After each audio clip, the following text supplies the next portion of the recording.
terima kasih sebelumnya atas kehadiran pada acara webinar pagi ini. Nah, pagi ini kita akan menyampaikan atau kita akan berdiskusi mengenai yang saat ini mulai berkembang, itu yang disebut dengan location strategi. Nah, ini tentu saja ada banyak kaitannya dengan teknologi, berkembangnya teknologi komputer, ya, IT, kemudian komunikasi, dan sehingga yang kita sebut dengan connected community itu menjadi satu hal yang penting sekali. Ya. Nah, pada pagi ini kita sudah hadir ya dua narasumber yang sangat berkompeten untuk yang membahas tentang location strategi di sini.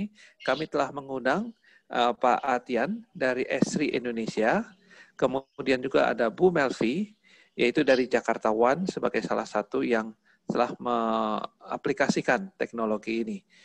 Nah, untuk mempersingkat waktu, biodata, kemudian pengalaman, mungkin dari Pak Atian dan Bu Melvi secara langsung nanti bisa menyampaikan. Nah, untuk selanjutnya saya akan mempersilahkan Pak Atian untuk mempresentasikan pertama, kemudian akan dilanjut oleh Bu Melvi.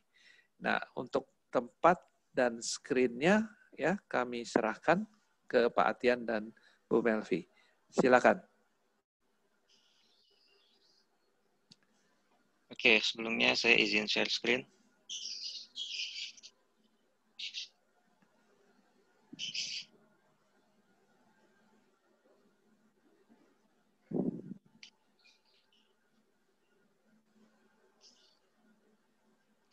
Ya, sudah terlihat semuanya? Iya, terlihat. Oke. Oke. Saya langsung mulai ya, Pak.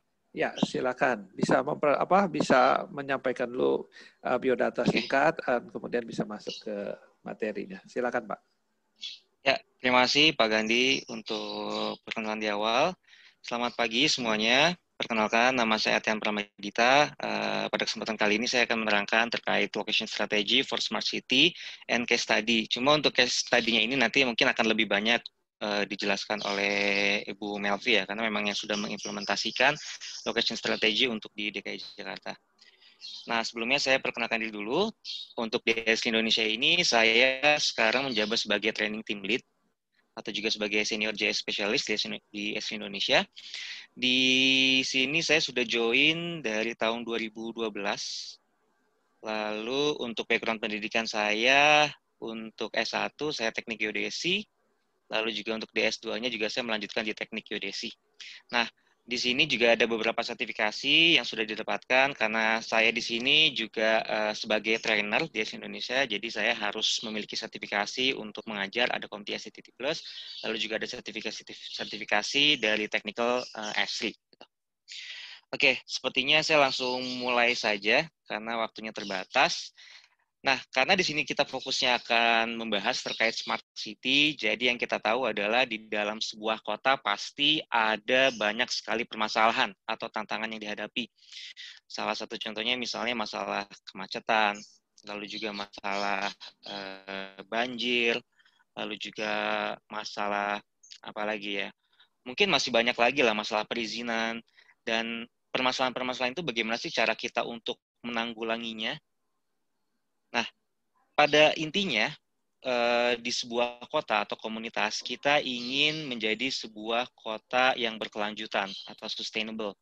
Lalu juga mungkin dari segi data bisa transparan, sehingga data apapun yang kita miliki yang bersifat publik bisa dinikmati oleh user lain atau user publik, sehingga mereka bisa langsung melihat data yang mereka butuhkan itu seperti apa. Lalu juga kita ingin sebuah kota yang livable, yang bisa ditinggali dengan nyaman, lalu juga yang resilient, tahan dalam kondisi apapun. Misalnya kalau terjadi bencana, bagaimana cara kita untuk menanggapi bencana tersebut sehingga kita bisa recovery dengan lebih cepat. Lalu juga lingkungan yang sehat.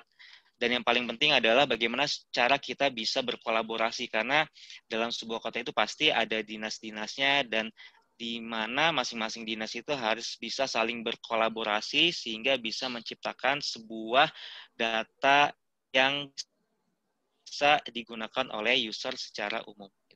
Lalu juga bagaimana cara menciptakan lingkungan yang aman, lalu juga bagaimana cara kita bisa hidup lebih nyaman lagi dan inovatif. Gitu. Nah, untuk menghadapi tantangan tersebut, otomatis kita harus memiliki better understanding. Jadi bagaimana cara kita untuk memahami permasalahan yang ada di dalam sebuah daerah, lalu juga bagaimana cara kita untuk memahami kebutuhan dari penduduk di daerah tersebut, lalu juga bagaimana cara kita untuk berkomunikasi. Jadi untuk berkomunikasinya ini tidak hanya komunikasi kita misalnya sebagai decision maker dengan penduduk, tapi juga dengan dinas-dinas lain, bagaimana cara kita berkomunikasinya, dan yang pasti cara kita untuk berkolaborasi, karena ini merupakan satu hal tantangan yang paling besar dalam sebuah organisasi adalah masalah kolaborasi gitu. Karena di sini kita akan terbentur dari masalah regulasi, lalu juga dari masalah tupoksi, atau juga yang paling penting masalah format data gitu kalau kita berbicara mengenai data spasial.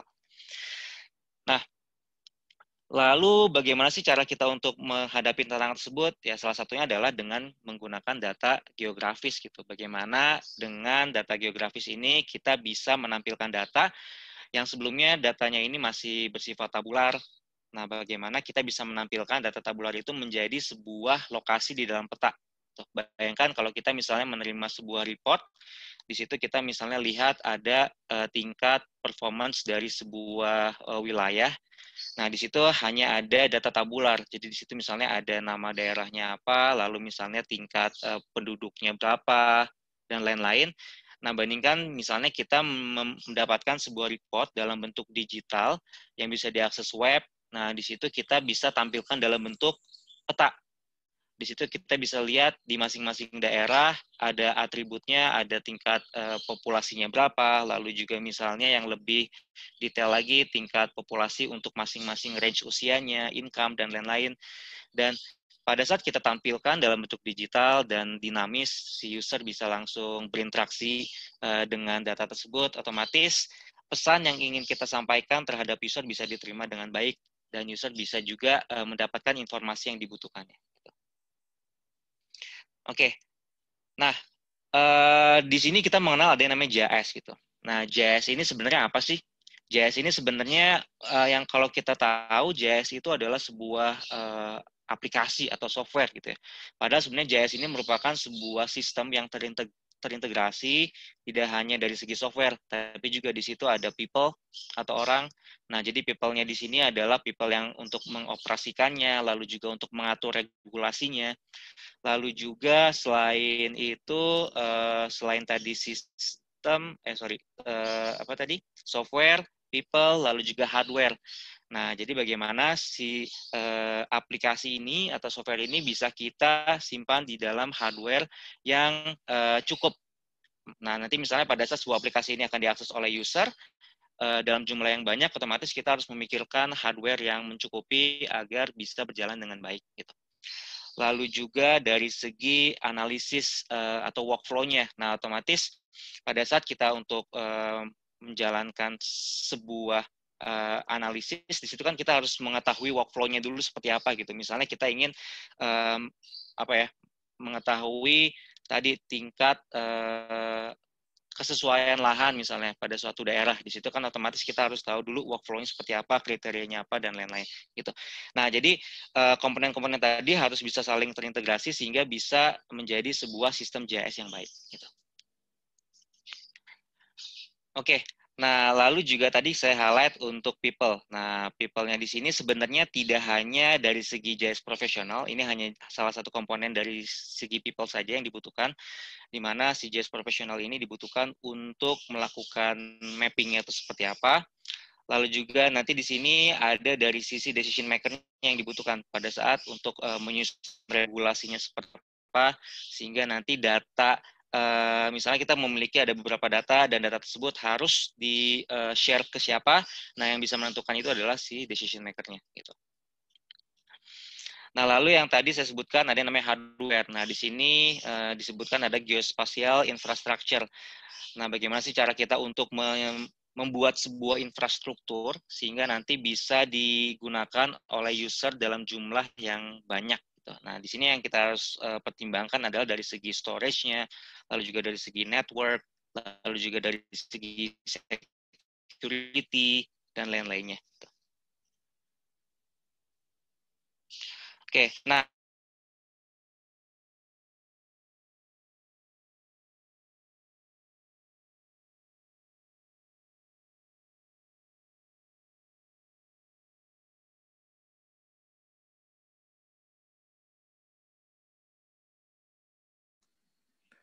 Oke, Pak Tian.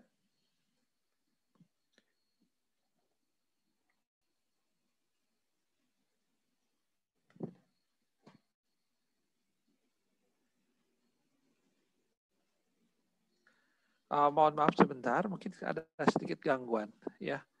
Oke. Halo. Ya, kelihatannya Pak Atian ada sedikit gangguan, ya. Kita coba tunggu sebentar, mungkin sambil menunggu, mungkin apakah Bu Melvi mungkin bisa memberikan sedikit cerita, ya, sambil menunggu Pak Atian masuk lagi. Halo. Halo Pak. Kelihatannya Pak Atiannya tiba-tiba live ini. Ya, Pak, ya? Kenapa? Mungkin cerita aja sedikit Bu Melvi tentang bagaimana teknologi GIS ini bisa memberikan satu Pak Atian sudah masuk lagi. Ya, mohon maaf ya tadi ada masalah gitu, Pak. di koneksinya. Iya. Oke. Oke, saya lanjutkan kembali ya. Ini sudah terlihat screen-nya? Ya, oke. Terlihat, Pak. Oke, sip. Begitu saya lanjutkan lagi. Nah, berbicara terkait data nih. Jadi untuk data ini banyak sekali format data yang akan kita bicarakan di sini dan bisa langsung kita tampilkan dalam GIS gitu. Yang kita kenal kan untuk data spasial formatnya shapefile gitu. Nah, sementara itu kan sebenarnya masih banyak format data lain yang bisa kita gunakan. Misalnya yang sering kita gunakan juga di sini adalah data tabular. Data tabular di sini yang kita bicarakan adalah data tabular yang berisi informasi lokasi, di situ ada koordinatnya sehingga kita nanti bisa tampilkan langsung di dalam peta. Lalu juga di sini kita mengenal ada yang namanya unstructured data. Nah, jadi yang maksudnya unstructured data ini, misalnya jika kita memiliki sebuah data, formatnya misalnya kita sebutkan PDF, tapi di situ kita lihat ada informasi lokasinya. Misalnya informasi lokasi itu ada informasi koordinatnya, atau informasi nama kota, dan lain-lain. Nah, dari informasi itu, dari data format PDF, bisa nanti langsung kita tampilkan juga di dalam peta, sehingga nanti bisa menjadi titik di dalam peta. Nah, lalu juga kita berbicara ada data LIDAR. LIDAR ini kita bisa mendapatkan nanti di situ ada ortofotonya. Lalu juga kita bisa mendapatkan DTM dan DSM. Jadi di situ ada informasi untuk ketinggiannya dan lain-lain. Lalu juga ada data terrain, ada juga data imagery. Data imagery ini bisa data foto udara, data satellite imagery, bisa juga data drone. Lalu juga yang sering kita temui adalah untuk data spasial itu merupakan data vektor. Jadi data vektor ini bisa merupakan data titik, data garis, ataupun data poligon. Nah, kalau sekarang kan untuk, apalagi untuk sebuah kota, kita juga diharuskan bisa menampilkan data tidak hanya dari segi 2 dimensi, tapi juga data 3 dimensi gitu. Nah, bagaimana sih sekarang caranya untuk menampilkan data 3 dimensi? Nah, sekarang dari segi teknologi sudah sangat terbantu karena untuk data 3 dimensi ini untuk format data 3 dimensinya langsung, misalnya dari format BIM, itu nanti bisa langsung kita tampilkan dalam bentuk JS dan bisa langsung kita share ke web, sehingga nanti si data 3D ini bisa langsung diakses oleh user dengan mudah. Bisa juga data CAD atau data BIM, data big data, data real time. Jadi misalnya kalau kita berbicara di sini adalah data sensor, jadi nanti bisa langsung kita koneksikan dengan sistem kita, sehingga nanti pada saat kita menampilkan datanya di situ real time gitu. Jadi pada saat ada perubahan di lapangan, hasilnya bisa langsung kita lihat juga di aplikasi yang kita buat. Gitu. Oke, sepertinya saya akan langsung menunjukkan saja. Jadi saya di sini akan coba untuk menunjukkan kira-kira apa sih yang bisa kita buat untuk sebuah kota sehingga bisa menjadi sebuah smart city gitu. Nah, sebelumnya untuk semua audiens di sini juga bisa sambil mengakses yang ada di depan. Jadi di YES Indonesia ini kita sekarang sudah berinisiasi untuk mengumpulkan data-data dari local government juga yang sudah memiliki sistem GIS. Jadi nanti bisa coba diakses di onemap.id. Nah, jadi di sini kita nanti bisa lihat ada katalognya. Ada katalog geoportal dari beberapa organisasi yang ada di seluruh Indonesia. Jadi di sini kita sudah bagikan kategorinya, ada yang di kategori Indonesia Barat, ada yang di tengah sampai yang ke timur dan Kalimantan. Nah, misalnya kita mau lihat untuk yang di bagian sentral, jadi sentral ini untuk daerah Jawa ada Banten, DKI Jakarta, Jawa Barat, dan Jawa Tengah, lalu juga Jogja. Nah, misalnya kita mau lihat untuk yang di daerah Jakarta, nah ini bisa langsung kita klik lihat. Nah, nanti di sini kita bisa langsung lihat lokasi kementerian atau lembaga mana saja sih di daerah DKI Jakarta yang sudah mengimplementasikan GIS dan bisa langsung juga diakses oleh user publik gitu. Nah, jadi misalnya di sini adalah untuk Kementerian Lingkungan Hidup. Nah, nanti di sini kita bisa langsung klik ada more infonya. Nah, nanti di sini juga kita akan langsung diarahkan ke geoportalnya dari Kementerian Lingkungan Hidup. Jadi nanti misalnya pada saat kita membutuhkan data dari Kementerian Lingkungan Hidup, nah jadi ini bisa menjadi tempat pertama yang bisa kita tuju gitu untuk mencari data yang kita butuhkan. Jadi nanti bisa langsung kita cari di sini, atau juga kita bisa langsung melihat aplikasi apa sih yang sudah dibuat di sana. Gitu. Lalu juga masih banyak lagi yang bisa langsung kita lihat di sini. Semuanya ada di dalam OneMap ID ini. Gitu. Lalu juga contohnya misalnya di sini yang sudah saya buka, nanti mungkin akan lebih detail dijelaskan oleh Ibu Melvi. Nah, ini yang saya tunjukkan adalah merupakan salah satu contoh aplikasi dari Jakarta 1. Nah, di sini untuk menampilkan data 3 dimensi gitu. Lalu juga misalnya di sini juga ada sama, ini juga dari Jakarta 1. Di sini merupakan sebuah aplikasi juga yang dibangun di sebuah platform GIS. Nah, jadi aplikasi ini pun sama bisa diakses oleh siapapun, user publik. Nah, nanti di sini kita bisa melihat data-data yang sudah dipublish secara online yang bisa diakses oleh umum. Jadi dari garis rencana dimensi jalan, misalnya di sini juga ada peta rencana kota dan lain-lain. Dan kita untuk membuat sebuah aplikasi seperti ini, jadi nanti kita tidak lagi harus melakukan scripting. Jadi kalau dulu kan kita misalnya untuk membuat sebuah web aplikasi kita harus memiliki kemampuan dulu untuk melakukan programming gitu, baik itu di Java ataupun dulu kita menggunakan Flex atau Silverlight. Nah, kalau sekarang untuk membuat aplikasi ini kita cukup melakukan beberapa klik. Jadi dalam waktu hitungan menit nanti kita bisa langsung menghasilkan aplikasi seperti ini gitu. Nah, jadi bagaimana sih caranya untuk membuat aplikasi seperti ini gitu. Nah, yang kita butuhkan di awal adalah datanya gitu. Nah, pada saat kita berbicara data, nah di sini kita tidak perlu memikirkan data yang sifatnya kompleks. Nah, tapi di sini misalnya saya akan coba tunjukkan sebuah data. Nah, datanya di sini merupakan data tabular. Nah, jadi kan kalau data tabular ini sebenarnya siapapun bisa membuat datanya ya. Nah, contohnya misalnya di sini saya memiliki ada data untuk lokasi kantor PMI di Jakarta misalnya. Nah, jadi di sini kita memiliki informasi yang dibutuhkan untuk menampilkan data ini di dalam peta, yaitu di sini ada informasi lintang bujurnya. Nah, nanti untuk mendapatkan informasi lintang bujur ini pun ada berbagai cara. Misalnya kita bisa menggunakan aplikasi yang biasa kita gunakan, misalnya di Google Maps. Kita nanti bisa langsung memberikan titik, nanti bisa dilihat di URL-nya, di situ nanti ada koordinatnya, dan itu bisa langsung kita masukkan ke dalam tabel ini. Gitu. Lalu juga misalnya kita memasukkan informasi lagi yang dibutuhkan, contohnya di sini karena saya berbicara mengenai kantor PMI, jadi di sini contohnya ada jumlah stok darah di dalam kantor PMI tersebut gitu. Nah, dari data tabular ini nanti bisa langsung kita tampilkan di dalam peta. Nah, jadi misalnya di sini kita sudah mengimplementasikan platform JS. Jadi kita bisa langsung mengakses si portal JS-nya. Nah, nanti kita bisa langsung tampilkan data tabular ini menjadi titik di dalam peta. Gitu.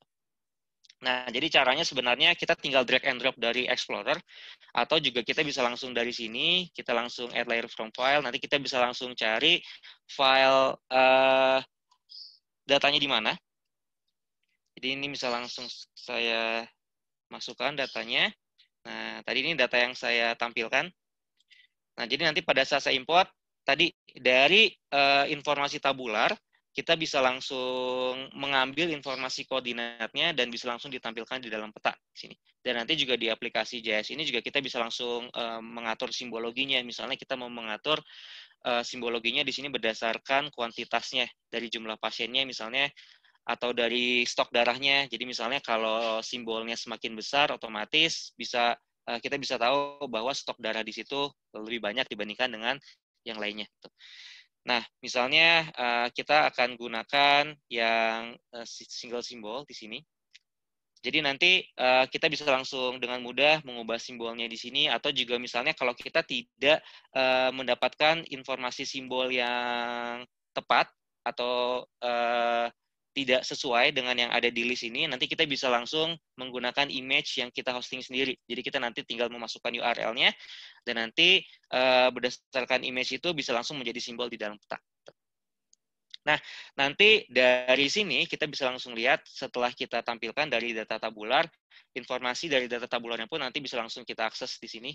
Jadi di situ ada informasi tadi lintang bujurnya, lalu juga kita bisa tahu ada berapa golongan darahnya dan lain-lain gitu. Nah, lalu juga di sini tadi kebetulan di data ini sudah saya masukkan ada informasi URL. Nah, di informasi URL ini merupakan yang menyimpan informasi gambar dari kantor PMI-nya misalnya. Nah, jadi nanti di sini kita bisa langsung dengan mudah mengatur pada saat misalnya kita klik, nanti yang muncul tidak hanya informasi atributnya, tapi juga kita ingin menampilkan kantornya itu seperti apa sih gambarnya gitu. Nah, jadi nanti kita bisa langsung mengkonfigur untuk pop-up-nya. Nanti misalnya kita ingin menambahkan pop-up medianya dalam bentuk image. Nah, nanti di sini kita tinggal pilih URL-nya yang tadi kita simpan di dalam kolom URL. Nah, jadi misalnya kita ganti di sini foto. Nah, nanti pada saat sudah kita configure, nanti pada saat kita klik, nanti bisa langsung kita lihat di dalam pop-up window-nya. Di sini tidak hanya menampilkan atributnya saja sekarang, tapi juga sudah menampilkan foto dari kantor PMI tersebut. Nah, jadi di sini saya tunjukkan bagaimana sih cara untuk membuat data spasial. Sekarang jauh lebih mudah. Sekarang tidak perlu lagi aplikasi JS untuk melakukan itu, tapi pada saat kita sudah memiliki sebuah platform JS yang bisa, atau sebuah portal JS ini, yang bisa diakses oleh publik, nanti publik bisa langsung mengakses portalnya, bisa langsung menarik data yang dibutuhkan, misalnya tadi formatnya CSV, dan langsung bisa membuat map-nya di sini. Nanti dari hasil ini, misalnya kita ingin save web map-nya, nah nanti dari sini, dari web map yang sudah kita buat, kita bisa langsung buat menjadi web aplikasi gitu. Nanti di sini kita bisa langsung create web aplikasinya. Nah, untuk membuat web aplikasi di sini juga sekarang sudah sangat mudah, sudah disediakan template yang sudah ada di sini, atau nanti jika kita ingin membuat aplikasi yang semi custom, atau ya seperti yang tadi saya tunjukkan untuk yang Jakarta 1, di sini kita bisa menggunakan yang web app builder. Jadi misalnya saya contohkan, di sini langsung kita get started. Nah, nanti bisa langsung dilihat ya. Tadi saya tunjukkan dari awal, dari data tabular, langsung ditampilkan di dalam map viewer-nya. Saya save web map-nya, dan langsung sekarang akan dibuat menjadi web aplikasi di sini. Nah, jadi untuk web aplikasi ini yang saya tunjukkan adalah untuk membuat yang semi-custom, jadi kita bisa pilih temanya seperti apa, atau tadi misalnya ingin membuat seperti yang ada di Jakarta 1, jadi kita bisa menggunakan ada temanya Launchpad di sini.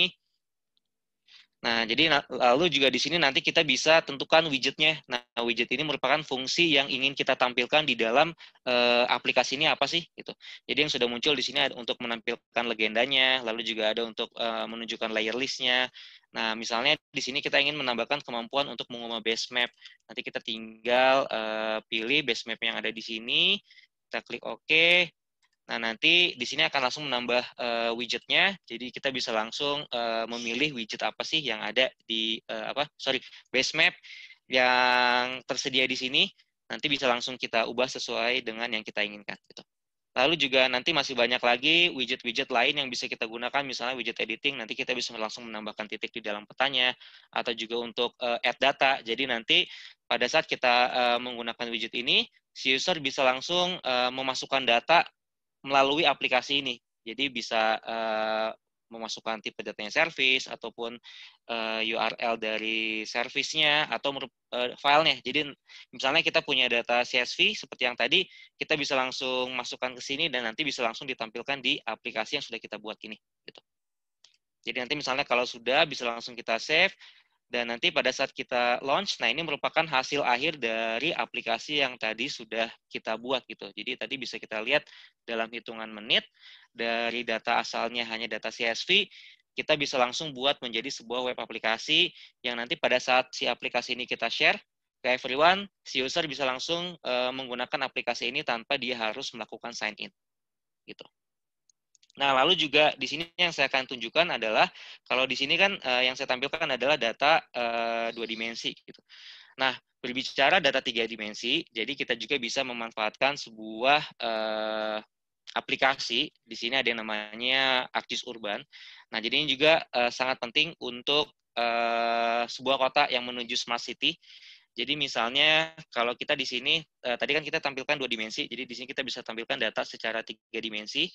Nah, yang kita lihat di sini adalah merupakan data di Jakarta, tepatnya di Jakarta Pusat. Awalnya ini hanya data poligon yang menyimpan informasi dari building footprint-nya. Nah, di situ nanti ada informasi ketinggiannya. Nah, nanti dari informasi ketinggiannya bisa kita gunakan untuk kita mengekstrud poligon tersebut, sehingga nanti kita bisa tampilkan menjadi 3 dimensi di sini.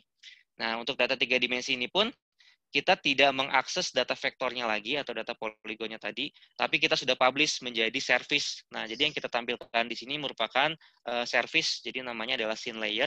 Jadi kalau kita sekarang mengakses data 3 dimensi jauh lebih light, lebih ringan, dibandingkan kita menampilkan data 3 dimensi di aplikasi desktop. Nah, misalnya di sini untuk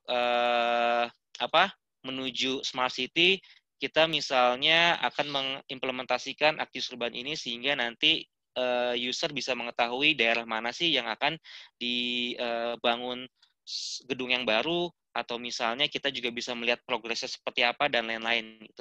Nah, jadi misalnya di sini sudah disediakan ada beberapa contoh proyek, misalnya di sini ada untuk apartemen Ben Hill gitu ya.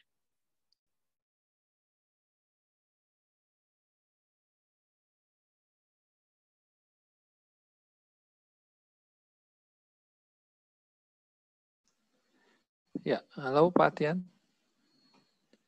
Woi, jangan-jangan Pak Tian keluar lagi nih. Halo Pak Tian. Halo Pak Tian. Baik. Sambil menunggu, sepertinya Pak Tian left ya, keluar lagi kelihatannya. Baik, Bapak Ibu ya, kalau ada pertanyaan atau ada ingin yang disampaikan bisa melalui fungsi chat yang ada di dalamnya ya. Nah, di bagian bawah dari screen itu ada bukan chat, question and answer ya, Q&A.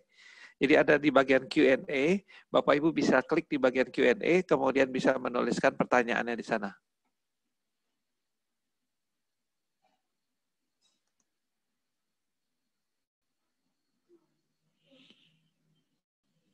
Oke, ya. Ya, oke. Baik. Ya, nah itu Pak Atian masuk lagi. Sepertinya Ya, programnya cukup maaf. berat. Ya, mangga silakan Pak Atian. Ya, maaf. Jadi kebetulan nih tadi koneksinya tiba-tiba terputus ya. Padahal sebelumnya nggak ada masalah. Ya, biasa. Oke, mangga silakan Pak. Oke.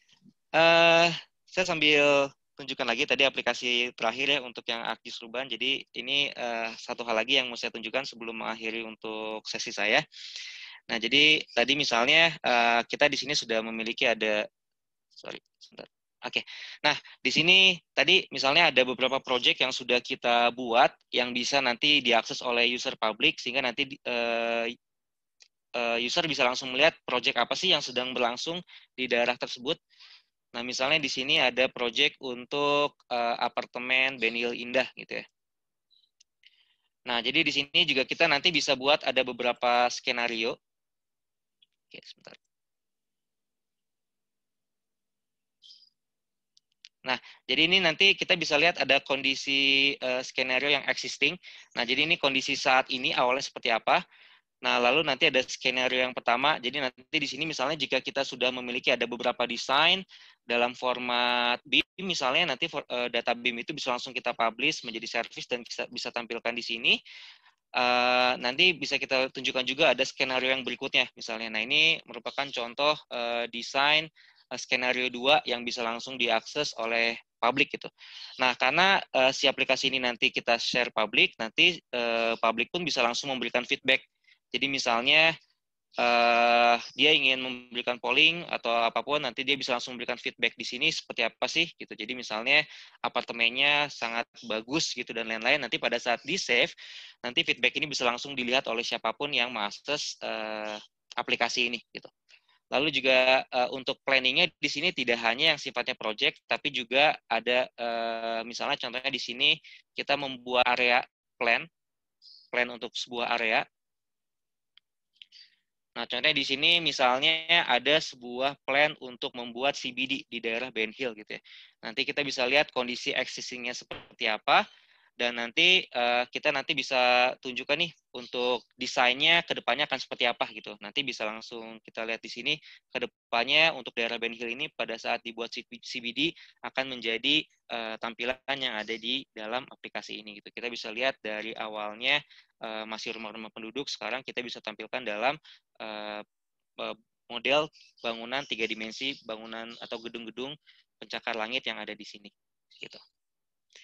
Nah, untuk melakukan hal ini yang dibutuhkan hanyalah tadi data spasialnya, bisa dari data building footprint, kita nanti bisa langsung extrude bangunannya, kita publish, kita tampilkan di dalam aplikasi ini, sehingga nanti user bisa langsung berinteraksi dengan data tersebut. Gitu. Mungkin itu Pak Gandhi yang bisa saya sampaikan. Untuk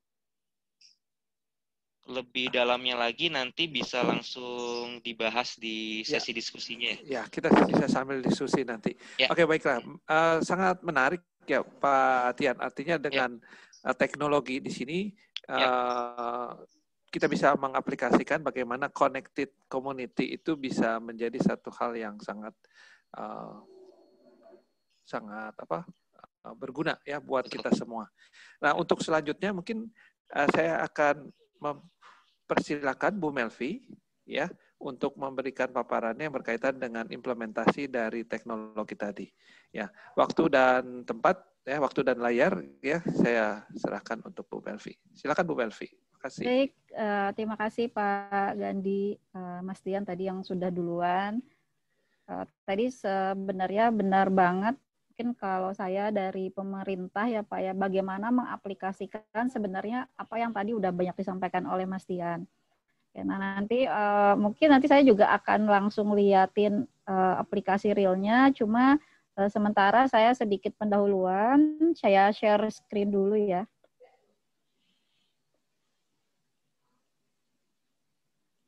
Sebentar, saya share yang ini. Oke. Di sini menyambung materi, sebenarnya materi yang diangkat bagaimana geospasial, strategi geospasial ini bisa mendukung dalam kebijakan Smart City. Kebetulan yang memang tadi sudah disampaikan juga yang kami coba contohkan ini di website jakarta1.jakarta.go.id merupakan bagian dari satu peta, satu data, satu kebijakan. Ini sedikit biodata saya dari sedikit nggak linear, S1 saya S1 saya teknik informatika, S2 saya kajian perkotaan, mungkin karena sejak bergabung di ASN atau PNS, ini saya langsung ke bidang salah satunya tata ruang dan bangunan, jadi mungkin linear secara pekerjaan. Nah, kalau pemerintah pasti sebelum kita praktek itu kita harus punya dasar ya, dasar, landasan hukum dan lain-lain. Bagaimana mengimplementasikan satu strategi. Ini kalau teman-teman mahasiswa mungkin yang banyak jadi partisipan di sini pasti udah biasa ya, kalau bikin tugas kajian pasti cari literaturnya dulu. Geospasial sendiri saya ambil dari Badan Informasi Geospasial, memang satu informasi yang mengandung aspek keruangan, posisi, atau lokasi suatu objek atau kejadian, bisa di bawah, pada, atau di atas permukaan bumi. Biasa kita menyebutnya ruang, bisa di dalam tanah, bisa di udara, di air, dan di atas tanah sendiri. Nah, landasan hukum bagaimana kita membangun satu sistem geospasial, sebenarnya juga sudah ada landasannya dari pemerintah pusat, mulai dari undang-undangnya nomor 4 tahun 2019 tentang informasi geospasial, sampai turunannya ada dari Perpres juga. Lalu di Jakarta sendiri turun ke ada instruksi gubernur mengenai sistem dan peta dalam program Jakarta 1. Ini saya share-share sedikit dulu aja. Kita sebenarnya start launching geospasial itu tahun 2018, memang pada masa Pak Anies, dengan konsep kita menjadi salah satu alat menghadapi revolusi industri 4.0. Bagaimana peta yang berkualitas tinggi ini bisa kita gunakan sebagai decision support system untuk menjadikan atau mendukung visinya Jakarta. Nah, bagaimana cara mewujudkan itu? Sebenarnya yang juga tadi Mas Atian banyak sampaikan, tahap pertama yang dibangun kami di pemerintah itu pasti kita harus bangun peta dasarnya dulu sebagai landasan bagaimana semua nanti data di atasnya dibangun. Ada 3D-nya, ada di bangunannya atau bangun jalan, itu semua basicnya kita harus punya peta dasar. Nah, peta dasar ini yang nanti ini menjadi semua peta kerjanya teman-teman di lingkungan pemerintah DKI. Kebetulan memang dinas kami ini yang punya fungsi untuk membuat peta dasar.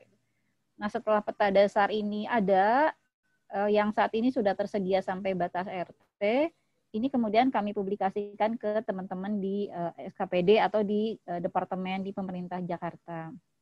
Nah, strateginya tuh bagaimana sih membuat bisa kita menuju smart city? Pertama, tentu yang tadi saya sampaikan, pemerintah ini perlu landasannya, perlu dasar hukumnya. Jadi memang basicnya itu kita punya komitmen untuk integrasi.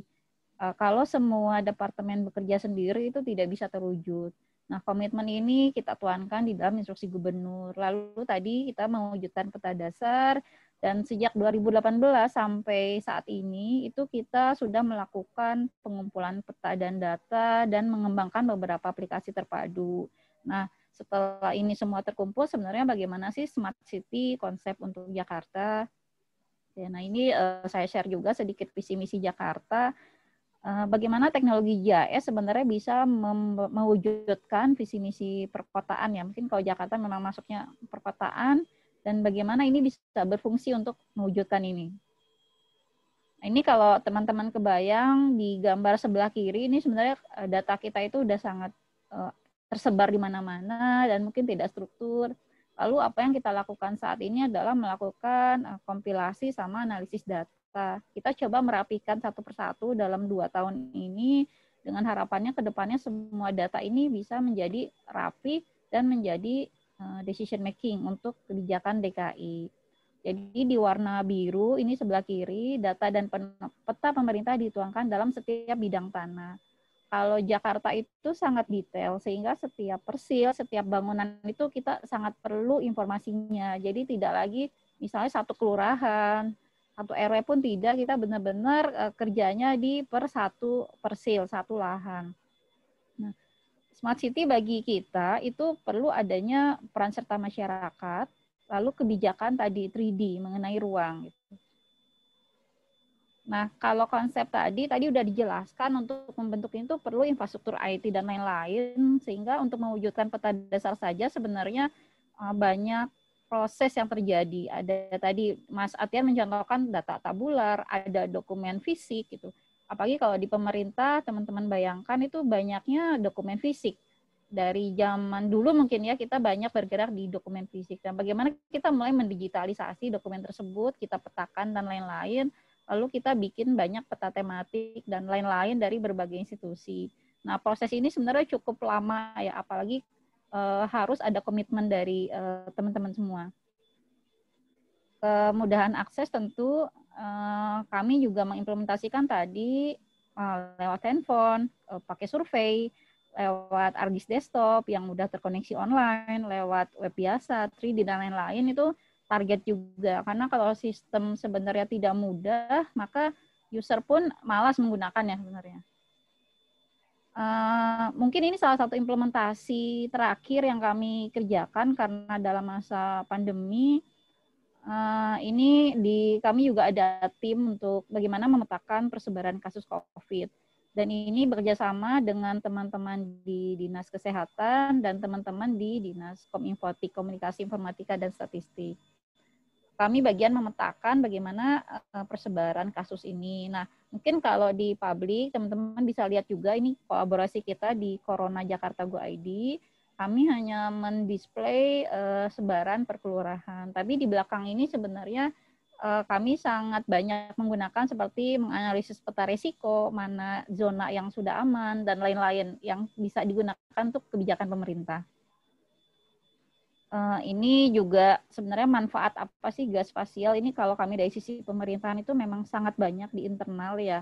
Nah, tapi kemudian yang akan kami angkat memang ke pihak publik atau masyarakat. Masyarakat itu bisa mengakses data kita, pemerintah itu secara spasial, secara lengkap, terbuka, dan transparan. Nah, mungkin kalau kita sadari, kita tidak sadari itu tiap hari itu sebenarnya kita udah berbasis geospasial ya, kayak mungkin pesan makan, pesan kendaraan, atau bahkan coba send location gitu, ada di mana. Nah, itu sebenarnya secara langsung tuh masyarakat sebenarnya sehari-hari sudah menuju ke arah spasial sebenarnya gitu. Nah, ini menurut kami salah satu konsep Smart City, bagaimana keterlibatan publik itu bisa memberikan koreksi data buat pemerintah. Jadi tidak hanya informasi yang kita baca, tapi kita bisa bayangkan sih sebenarnya di mana data itu ada gitu.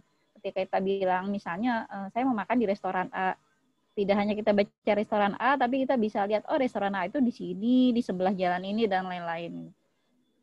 Nah, tantangannya tadi juga sudah disampaikan, teknologi GIS ini bagaimana caranya harus mudah diakses. Apalagi mungkin Jakarta warganya 10 juta, bagaimana bisa diakses dengan mudah, itu tantangan yang paling besar. Nah, tantangan yang kedua, kami pun sebenarnya Jakarta juga sudah sangat terbatas lahan ya, tidak bertambah area, namun jumlah penduduk bertambah, sehingga pembangunan bangunan itu solusinya harus vertikal. Mungkin kalau rumah itu menjadi rumah susun, tidak lagi menjadi rumah yang landed atau di atas tanah, itu akan sangat sulit. Karena tanah di Jakarta sudah tidak ada. Begitupun perkantoran, usaha, dan lain-lain itu pasti arahnya pembangunan vertikal. Nah, ketika kebutuhan pembangunan juga ke arah vertikal, sebenarnya secara sistem untuk mendukung kita juga harus mulai sama gitu, ke arah vertikal, ke ruang. Tidak lagi kalau kita hanya tetap poligon 2 dimensi saja, itu belum cukup sebenarnya untuk menuju ke smart city yang benar-benar bisa mewujudkan 3D untuk pembangunan ruang vertikal. Nah, ini saya highlight di sebelah kiri yang biru. Teknologi 3D GIS ini masih langka dan sangat teknis ya. Jadi memang dibutuhkan sekali SDM yang baik dan sumber daya infrastruktur yang baik. Kami pun, saya pun punya tim teman-teman di GIS yang sangat banyak membantu untuk mewujudkan ini. Jadi harus memang ada peran serta. Kita bisa kerjasama misalnya pemerintah sama akademisi, pemerintah dengan universitas untuk melakukan research dan lain-lain. Contoh kecil, misalnya kita membuka kerja praktek buat teman-teman di universitas manapun, itu biar teman-teman merasakan mencoba mengolah data, apa yang bisa dibantu dan lain-lain. Ini achievement kita di mulai membangun geospasial. Ya kita tidak mengharapkan, namun ternyata dapat penghargaan. Jadi kami juga cukup senang ya, ternyata bisa berkontribusi. Nah lalu ini saya coba langsung di share screen ke aplikasi yang langsung ya.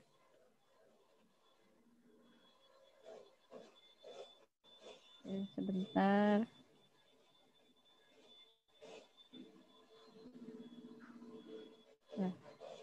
Ini saya share satu website tadi juga sudah dibuka sama Mas Atian, Jakarta 1. Mungkin tadi saya lihat sih teman-teman banyak yang di luar Jakarta ya. Kalau kita di Jakarta, biasanya yang paling dasar itu kita sudah publikasi peta rencana kota. Jadi misal paling sederhana, saya beli rumah di sini. Lalu ketika kadang itu terjadi di masyarakat, kita jual beli tanah itu nggak lihat sebenarnya tanah itu secara penataan ruang dia berada di zona apa sih gitu. Bayangkan kalau kita beli tanah misal ternyata tanahnya zona pemerintahan loh gitu. Itu bukan yang tidak bisa ngebangun untuk hunian. Atau kebalikan. Nah, ini contoh misalnya saya beli lahan di yang ungu. Maka di sini zonanya itu adalah zona perkantoran perdagangan dan jasa. Berarti kita bisa menggunakan lokasi ini untuk membuka usaha. Ketika kita beli di zona misalnya yang R4, ini adalah zona perumahan. Nah, di sini apakah boleh ini saya besarkan? Di zona ini yang diizinkan ini adalah rumah, musola, dan lain-lain itu sudah kita publikasikan. Jadi tidak bisa di zona ini kita bangun usaha tiba-tiba jadi kantor. Itulah yang kemudian yang menjadi kendala ketidaktahuan publik ketika menjadikan kantor lalu minta perizinan. Nah, izinnya tidak diberikan. Nah, ini sebenarnya kasus sangat dasar ya. Bagaimana sebenarnya informasi spasial sangat diperlukan. Kalau kita memberikan informasi rencana kota, oh di jalan A ini hunian, kita nggak bisa bayangkan gitu. Zona yang mana ya, saya salah nggak ya beli tanah gitu. Nah, kalau tergambar secara visual, ini sebenarnya yang kami harapkan ini sangat bisa membantu publik. Nah, di sini yang kita bangun ini cukup banyak. Kalau teman-teman mau coba, ini menunya juga cukup banyak. Ini dibangun oleh tim. Tadi ini saya sudah buka beberapa tab. Sudah dibuka Mas Atian juga beberapa versi 3D yang kami coba sudah masukkan. Ini contoh misalnya kami ada perencanaan satu kawasan, ini di Jakarta Selatan. Seandainya rumah-rumah ini kemudian kita lihat menjadi bangunan tinggi. Nah, itu kita bisa melihat, oh misalnya ini underpass dan lain-lain. Nah, kalau dengan sekarang kita tetap di 2D itu memang tidak bisa mengakomodir kebutuhan kita. Apalagi pembangunan kita semuanya ke arah vertikal yang tadi saya cerita ya. Ke arah atas, pembangunan MRT, LRT itu di bawah tanah, di atas tanah, dan bagaimana kita memvisualisasikan itu sebagai perencana kota. Nah, itu juga tantangan besar. Tidak hanya itu, di kita juga selain teman-teman perencana, ada juga teman-teman arsitek yang mengawasi bangunan, merancang, mengawasi bagaimana setiap lantai ini harus dicek elektronya, lalu ME-nya, mekanik elektriknya, lalu bagaimana arsiteknya, apakah sesuai standar atau tidak, itu sangat detail dan itu harus dicek per lantai. Nah, ini juga tantangan. Ini sebenarnya juga bagaimana mengintegrasikan teknologi BIM ke dalam GIS. Kalau misalnya di sini ada teman-teman arsitek, mungkin biasa membuat gambar di atas CAD atau pakai SketchUp. Itu kadang tidak memikirkan koordinat. Nah, saya banyak coba misalnya ketika ada satu file CAD, kita convert ke GIS, itu dia tiba-tiba di tengah lautan gitu. Karena ya memang dua hal yang berbeda. Nah, ini juga tantangan sebenarnya mengintegrasikan BIM dengan GIS. Jadi gambar-gambar teknis itu bisa masuk ke dalam sistem. Ini juga gambar yang di sini ini oleh tim juga di convert ya dari SketchUp, kemudian kita convert per layer menjadi GIS dan itu memungkinkan gitu. Memungkinkan dan itu sebenarnya harus tantangan standar untuk seluruh perancang mungkin ya, perancang kota, ya arsitek, ya plano dan lain-lain untuk mengintegrasikan hal ini. Ini juga contoh dari teman-teman di Dinas Perizinan, pelayanan terpadu satu pintu, bagaimana misalnya izin usaha toko swalayan ini dicoba dibangun dalam bentuk 3D. Ini contoh salah satu swalayan juga ketika izinnya keluar, terus teman-teman memanfaatkan teknologi ini untuk membangun model 3D ini juga model-model kecil. Nah, ini yang kita juga masih bangun untuk 3D supaya punya pemodelan yang real di Jakarta.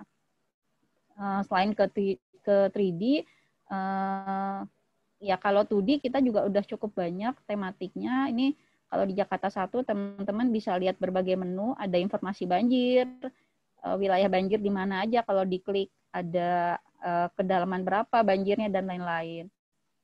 Ini contoh informasi sekolah, kita lihat bisa sebarannya, ini sangat banyak yang sudah kita olah. Nah, lalu ini contoh peta penurunan muka tanah, bekerja sama dengan Dinas Perindustrian dan Energi.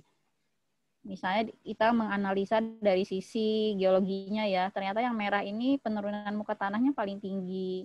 Nah, tadi lokasi strategi ini sangat benar. Ketika di sini merah, kemudian ini kita bisa lihat sebenarnya di daerah ini padat penduduk atau tidak gitu. Lalu ada tidak sih jaringan air bersihnya dan lain-lain tuh sangat teman-teman sangat bisa mengeksplor dari sisi geospasial. Lalu tadi juga di kita tuh sudah tersedia portal juga, portal data spasial terpadu, menunya di sini. Ini teman-teman bisa, ini masih kami kembangkan, masih kami tambah, tapi teman-teman bisa unduh beberapa peta yang sudah kami sediakan. Kalau inginnya menganalisis Jakarta, beberapa tema sudah kami publish, dan di sini SHP-nya bisa di-download. Silakan. Tapi teman-teman IT mungkin yang butuh API juga, ini sedang kami kembangkan beberapa API yang bisa dipakai, bisa diintegrasikan di dalam sistem. Kami juga bisa membuka unduh untuk cetak peta kelurahan di Jakarta. Misal kayak gini, salah satu kelurahan, teman-teman bisa ambil PDF untuk menjadi media kerja mungkin ya. Nah, ini sudah sampai bangunannya, jaringannya sama batas RW. Nah, hal-hal ini sangat banyak implementasinya.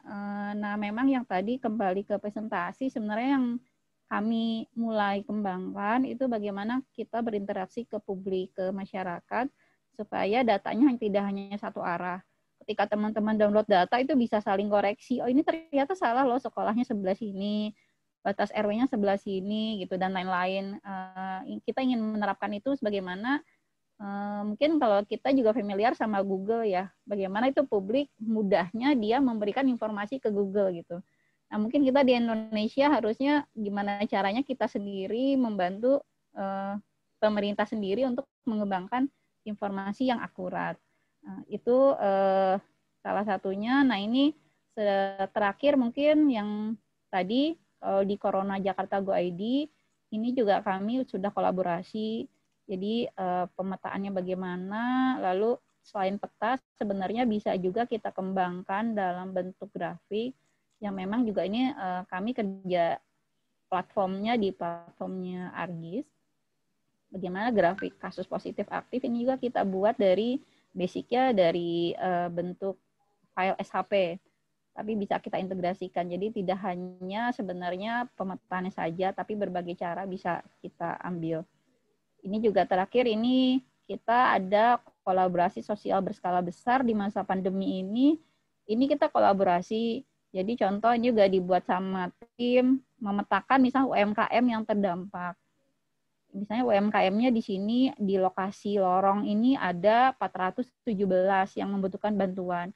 Ini ketika diklik, ini kita udah kerjasama sama teman-teman dinas lain, bagaimana kolaborator atau donatur ini memberikan bantuan.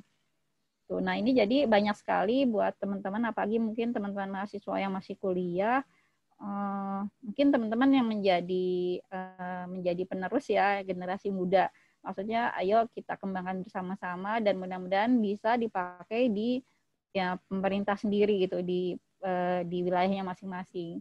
Kita bisa research dan lain-lain, tidak hanya ini, kita bisa research misalnya kalau pakai machine learning, itu juga bisa sampai tahap itu. Kalau ini kan berbasiskan web semua, kita bisa coba machine learning mencari daerah vegetasi hijau. Itu biasanya banyak di provinsi lain. Berarti kita harus ngumpulin kayak sampel datanya ya, sampel data lahan yang hijau itu seperti apa sih, kemudian kita agak ke teknis, memang kita harus masukkan script atau kita bikin sample learning yang juga udah disediakan oleh Esri, setahu saya ya di teman-teman gitu. Mungkin seperti itu yang bisa saya share dulu, memang cukup banyak, tapi sih itu tadi pesan kita mungkin buat teman-teman apalagi yang masih kuliah, semangat terus, apalagi dalam menerapkan implementasi geospasial ini. Mungkin segitu, Pak Gandhi. Terima kasih atas waktunya. Oke, terima kasih ya paparannya. Nah, mungkin sedikit untuk mengawali diskusi kita, saya ingin memastikan, mengkonfirmasi mungkin ke Bu Melvi kali ya. Kalau misalnya dari Kementerian Dalam Negeri, apakah betul memang itu sudah ada semacam peraturannya bahwa memang smart city itu menjadi salah satu arah yang akan diambil oleh Kementerian Dalam Negeri untuk pengembangan kota ke depannya gitu, Bu Melvi, Iya, betul? Apakah betul? Ada beberapa peraturan, saya nggak hafal nomor dan lain-lainnya, tapi memang kita mengarahkan ke smart city. Nah, perlu diketahui buat kita sih Pak, smart city itu tidak hanya teknologi ya, tapi juga berdampak sebenarnya secara sosial dan ekonomi. Kalau kita hanya mengembangkan smart city di teknologi, tapi tidak berdampak, itu sebenarnya kami anggap tidak smart city itu.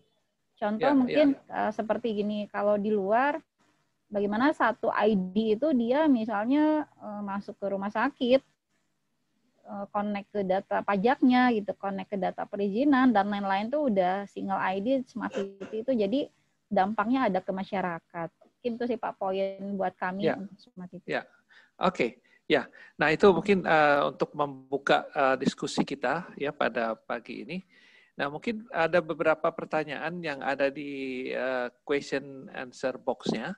Nah, Pak Atian sudah menjawab beberapa. Tapi untuk meyakinkan, apakah mungkin dari host bisa memberikan kepada Muhammad Ihsan Suntu Kahu.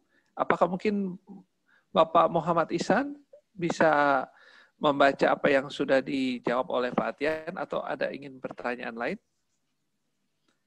Mungkin bisa minta tolong dari host bisa menyampaikan mic-nya ke Pak Muhammad Ihsan. Halo, Pak Muhammad Ihsan?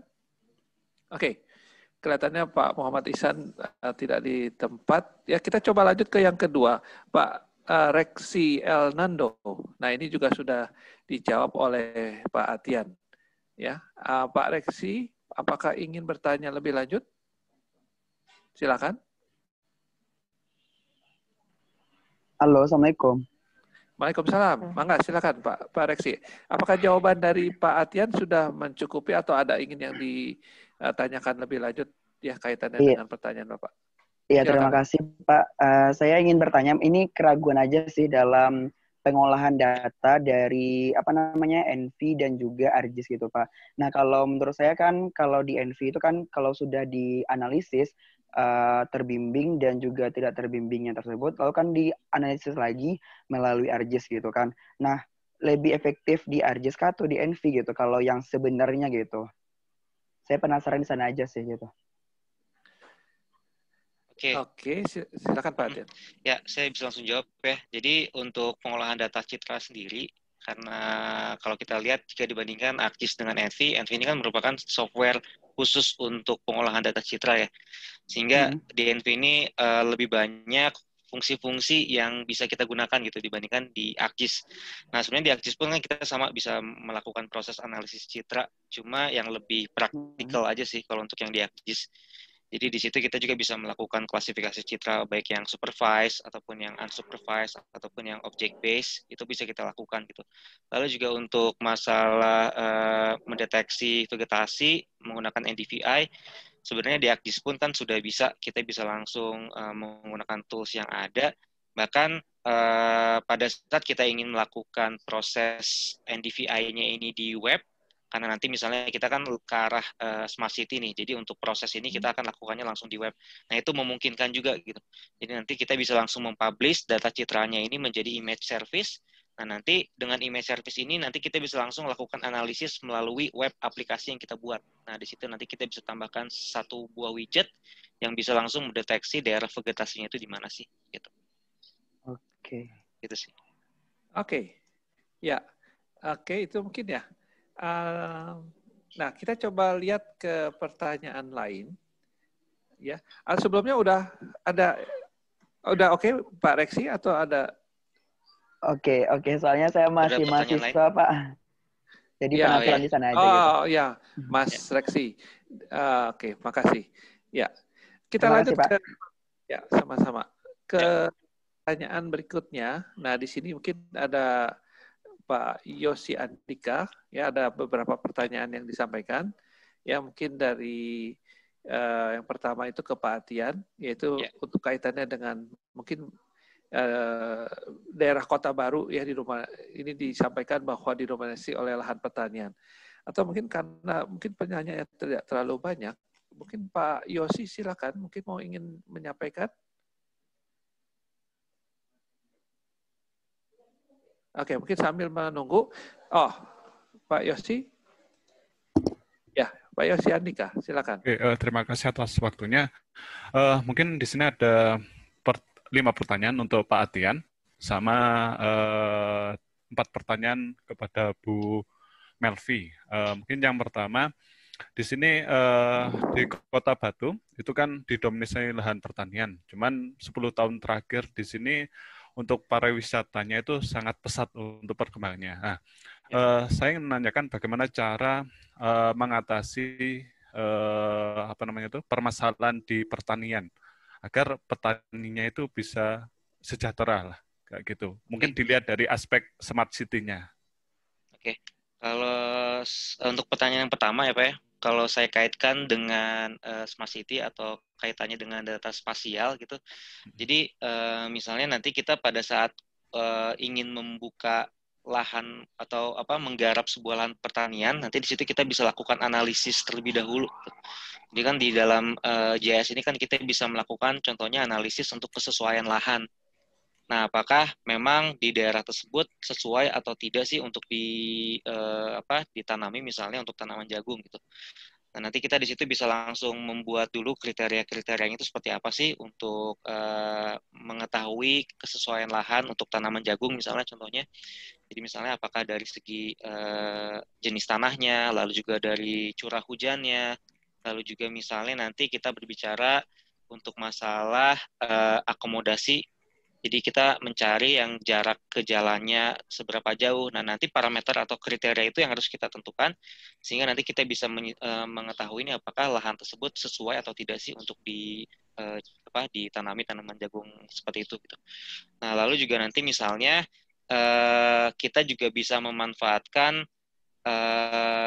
portal JS ini. Jadi pada saat kita sudah memiliki data yang sifatnya spasial, nanti kita bisa publish menjadi service. Nah, nanti service-nya ini bisa langsung kita tampilkan di dalam web map. Nanti di situ kita juga bisa kolaborasikan dengan data yang lain. Nah, misalnya pada saat kita punya tadi ada data untuk jenis-jenis lahannya dan juga ada data jalan. Nah, nanti analisisnya itu tidak hanya lagi bisa dilakukan di aplikasi desktop, tapi nanti kita bisa lakukan langsung dari aplikasi web.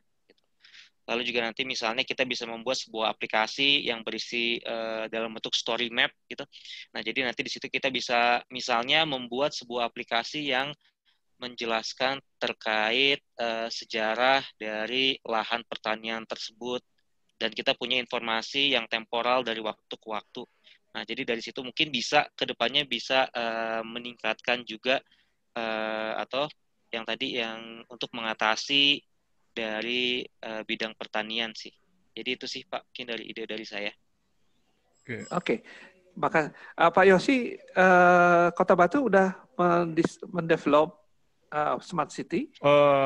Tahun 2018 pernah saya mendengar selentingan kalau ada smart city, cuman sampai 2020 itu saya masih belum tahu perkembangannya sampai di sini. Cuman kalau permasalahan yang ada di masyarakat yang ada di sini itu yaitu permasalahan pupuk. Jadi mungkin kalau kita bisa membuat kayak rekomendasi pemupukan untuk tanaman tertentu, tidak hanya untuk kriterianya, mungkin untuk rekomendasinya sehingga mungkin bisa bekerja sama dengan Dinas Pertanian sehingga petani itu bisa memupuk secara efektif. Oke. Iya, tuh Pak. Ya. Nanti pada saat datanya ini sudah spasial, jadi nanti kita bisa langsung mengupdate sendiri. Misalnya kita bisa tahu nih daerah-daerah mana sih yang membutuhkan untuk didistribusikan pupuk dan lain-lain gitu. Jadi kalau sekarang kan kita berbicara data ini data digital gitu. Jadi kita bisa langsung lihat dari dashboard Di situ kita bisa lihat daerah mana sih yang membutuhkan didistribusikan pupuk sehingga nanti bisa lebih efektif lah gitu depannya. Oke. Gitu. Nah, mungkin pertanyaan-pertanyaan lainnya mungkin bisa kita baca aja langsung ya. di situ ya. Yang kedua itu, ya, ketiga, keempat, dan kelima. Yang kedua dulu mungkin Pak Atian. Ya, untuk pertanyaan yang berikutnya, untuk yang di OneMap ID, apakah masyarakat bisa mendapatkan akses untuk mengupdate datanya atau tidak? Nah, jadi nanti bisa langsung dilihat di web onemap.id. Nah, di situ nanti ada beberapa kategori kalau di scroll ke bagian bawah. Nah, nanti di situ juga untuk misalnya kalau saya tunjukkan di sini untuk yang di bagian kategori pariwisata misalnya ya. Ini bisa sambil saya tunjukkan di sini. Nah, di sini nanti bisa langsung lihat ke bawah, ada contoh aplikasinya, dan nanti di paling bawah di sini ada tombol untuk request access. Nah, jadi nanti pada saat misalnya kita ingin mengeksplor lebih lanjut terkait aplikasi yang diterangkan di sini, bisa langsung kirim request-nya, dan nanti tim dari ASI Indonesia akan bantu untuk memberikan aksesnya itu seperti apa. Nah, tapi untuk terkait datanya apakah bisa mengupdate atau tidak, nanti itu harus dibicarakan lebih lanjut sih. Karena secara default di sini kita hanya bisa memberikan akses untuk aplikasi yang sudah ada saja, tapi tidak bisa langsung mengubah data yang ada di dalamnya. Gitu.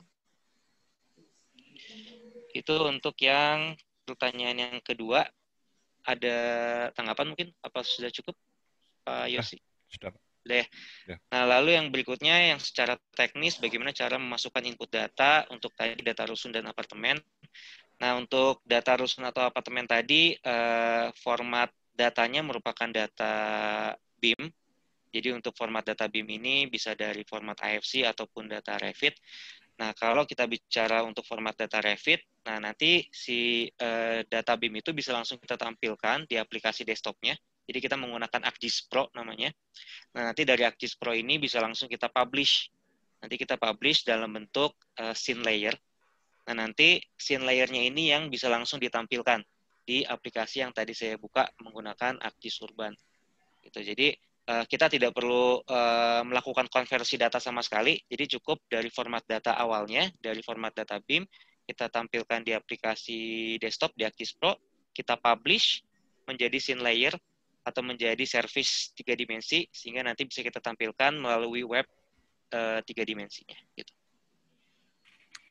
Cukup, Pak Yosi? Mungkin untuk input datanya, mungkin yang sebagai contoh itu kan setiap untuk masing-masing individu yang ada di dalam rusunnya itu apakah melihat per ruangan ataukah bagaimana? Oke.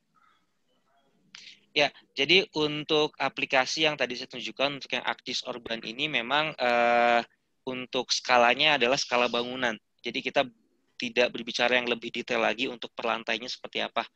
Nah, nanti untuk yang lebih detailnya lagi kita bisa menggunakan ArcGIS Indoor namanya. Jadi kalau yang ArcGIS Indoor ini memang yang kita bicarakan ini adalah dalam satu bangunan, di situ kan ada beberapa lantai.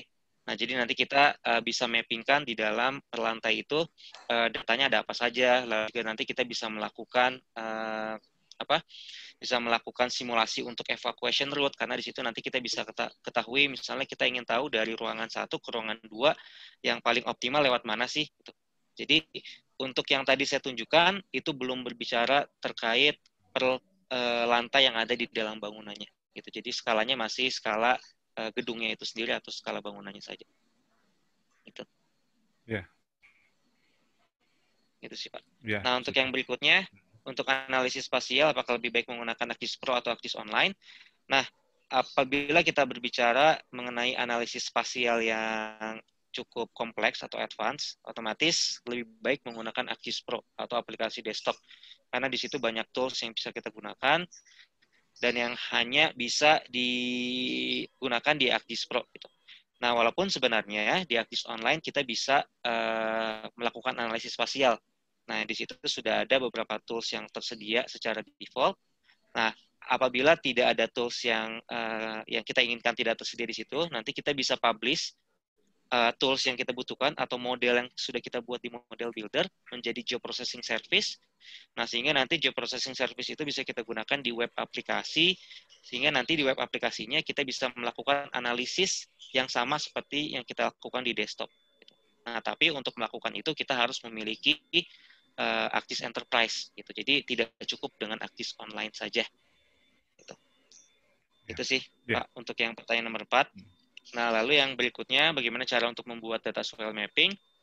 Nah, sebenarnya untuk data soil mapping ini nanti kita bisa cari tahu dulu ya, kira-kira untuk instansi pemerintahan yang memiliki tupoksi untuk mengeluarkan data ini itu siapa. Nah, tapi jika tidak ada, nanti kita bisa lakukan sampling dulu, misalnya di lapangan seperti apa. Nanti pada saat sudah mendapatkan titik-titik sampelnya, kita nanti bisa lakukan interpolasi. Gitu. Jadi nanti kita bisa langsung dapatkan sebuah data surface atau data raster yang di situ bisa menyimpan informasi terkait data soil mapping-nya itu. Jadi misalnya kita tahu ada kondisi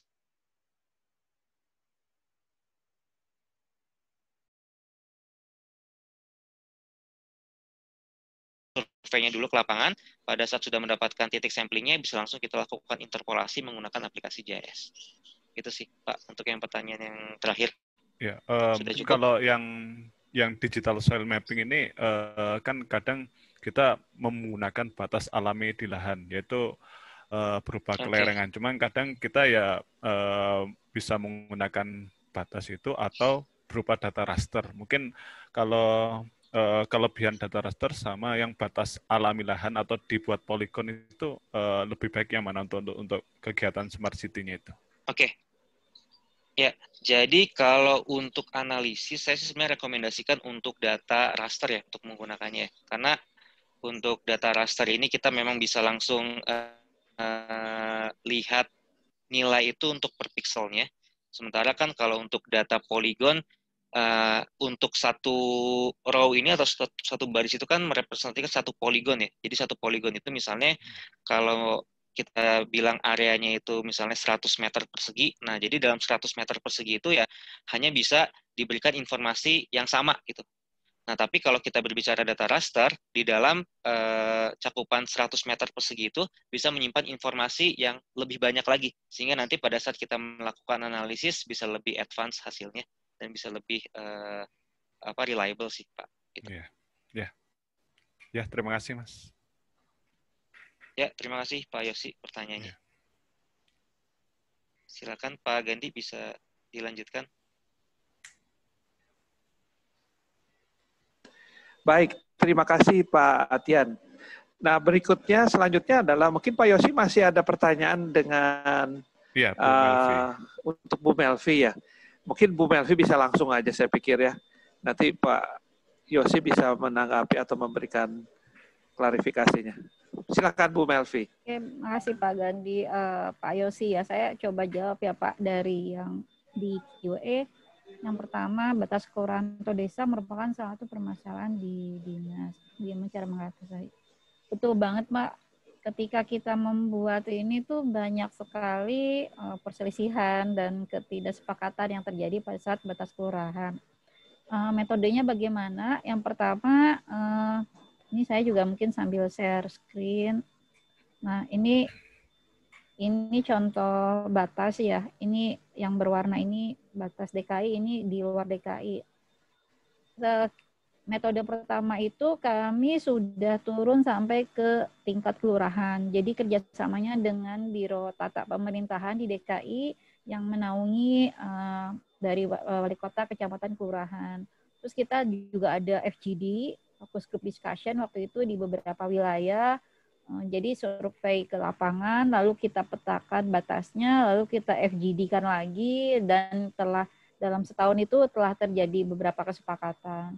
Nah, supaya bisa jalan sebenarnya akhirnya dari pimpinan kita publish saja gitu, karena data itu akan terkoreksi dengan sendirinya. Nah, itu sebenarnya prinsip salah satu smart city, bagaimana data saling terkoreksi. Akhirnya kita publish dengan batas wilayah, dan dalam perjalanannya juga memang benar sekali Pak Yosi. Contoh misalnya ini kalau kita lihat kawasan ini kan jenis bangunan yang sama ya, ini bisa saja satu satu perusahaan yang sama gitu, tapi dia lahannya setengah di Jakarta, setengah di luar Jakarta. Nah, karena dulu itu mungkin tidak semua dipetakan ya data lahan, banyak di dokumen perizinan atau mungkin di beberapa dokumen BPN kami juga terdapat ketidaksesuaian. Jadi mungkin saja terjadi di sini sebenarnya batas yang ditunjukkan oleh lurah, namun di dokumen lama itu menunjukkan semua area ini masuk dalam misalnya Jakarta gitu. Berarti kita harus mundur nih batasnya ke sini gitu. Nah, itu banyak terjadi apalagi di batas-batas yang antar DKI dan luar DKI. Itu kalau penyelesaiannya biasanya kita memang harus menghubungi pemerintah daerah setempat, misalnya apakah di Depoknya, apakah di Bogornya, apakah di Tangerangnya yang memang di sekeliling Jakarta. Nah, kalau di internal Jakarta sendiri juga bisa terjadi. Ini misalnya yang ungu ini adalah RW 8, sedangkan yang hijau ini adalah RW 12. Nah, batas RW pun bisa terjadi dan kasusnya juga sama. Misalnya menurut dia ketika rumah ini dia keluarnya tidak di RW 12 tapi di RW 8. Itu pun terjadi. Jadi permasalahan batas dari tingkat RT, RW, batas lurah, kecamatan sampai tingkat provinsi itu terjadi.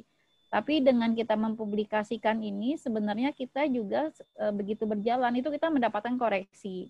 Jadi kalau tadi saya lihat lagi pertanyaannya, kalau tadi berapa misalnya kalau saya ada kaitan nomor 2, berapa lama sih dilakukan update? Nah, kalau kita dengan semuanya tersistem, sebenarnya kita tidak lagi melakukan periode update-nya per tahun berapa gitu, tapi lebih ke semua proses itu berjalan dengan begitu kita publish dan koreksi berjalan, kita pun update berjalan gitu.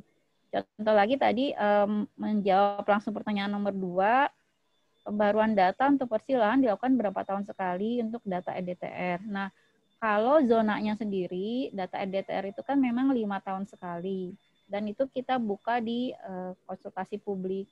Bisa diakses di jakarta1.jakarta.go.id/PKEDTR. Tapi selain ini sebenarnya kita juga mengupdate kalau pernah dengar seperti evaluasi rencana jalan. Saya contohkan lagi ya, bagaimana kita mengupdate dengan sistem spasial secara online. Ini misalnya kita ngambil lagi untuk yang peta rencana kota. Nah, peta rencana kota ini kalau yang tidak ada jalannya seperti ini adalah rencana jalan. Kalau yang tidak ada pola ruangnya, itu. Kalau di peta struktur seperti ini, nah di sini kita lihat dia itu misalnya putih itu rencana jalan. Tapi kalau kita lihat di foto udara, misal di sini itu sudah penuh rumah itu. Apa mungkin nggak ada rencana jalan? Karena kaitannya ketika masyarakat punya tanah di sini itu pasti tidak bisa keluar perizinan atau mungkin sertifikat tanahnya dan lain-lain, peningkatan hak dan lain-lain. Nah, itu salah satu yang dijadikan sekarang satu proses online. Ada namanya di DKI adalah permohonan evaluasi jalan. Nah, ini di beberapa tempat ini di lokasi sudah dikabulkan permohonannya. Maksudnya dengan melihat memang secara realistis. Misal di sini ada rencana jalan, dan di dalamnya itu sudah hunian semua gitu, sudah hunian semua di rencana jalan ini. Saya zoom. Nah, ini udah hunian, tidak ada jalannya. Apa benarkah pemerintah misalnya akan buka jalan di situ?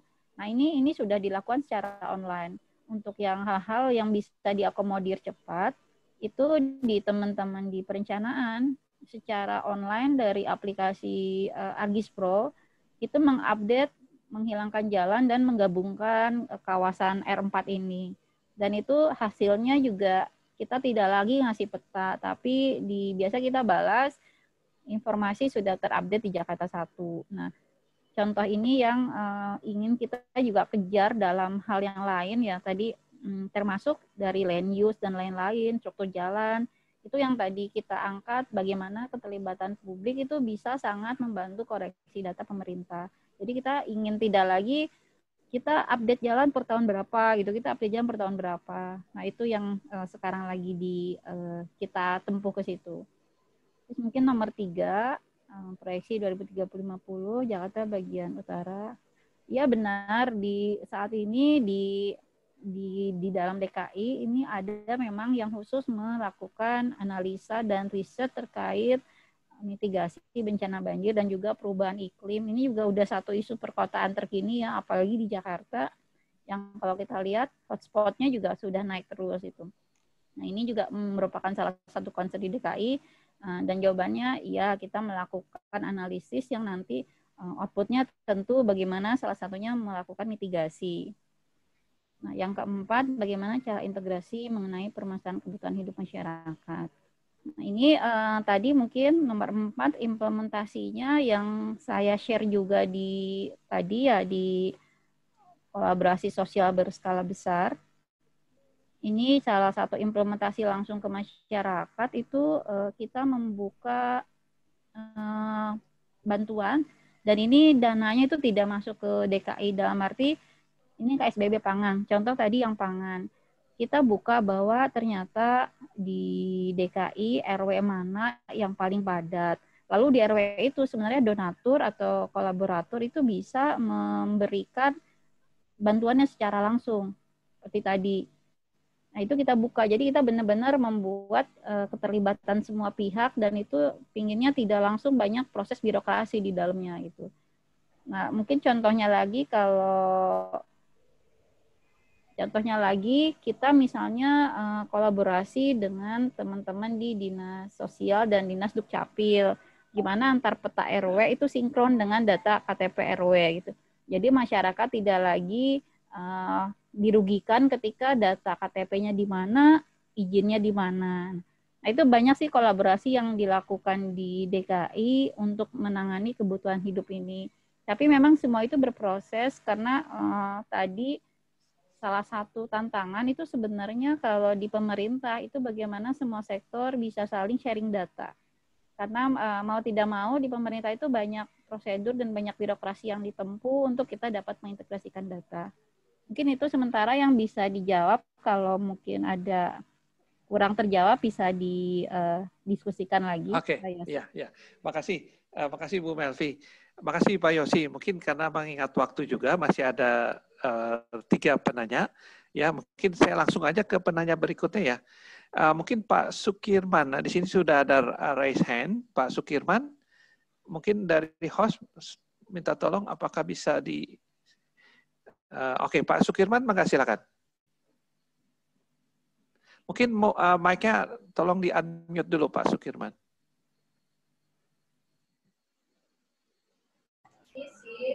Ya. Terima kasih. Kami hanya menyimak aja, Pak, karena kami belum pengalaman juga. Cuma kalau untuk daerah di Kalimantan, ya. Itu kan banyak perkebunan. Ya. Gimana untuk analisisnya, untuk istilahnya kan banyak perkebunan masyarakat juga yang sampai saat ini belum terdata oleh pemerintah gitu. Oh, oke.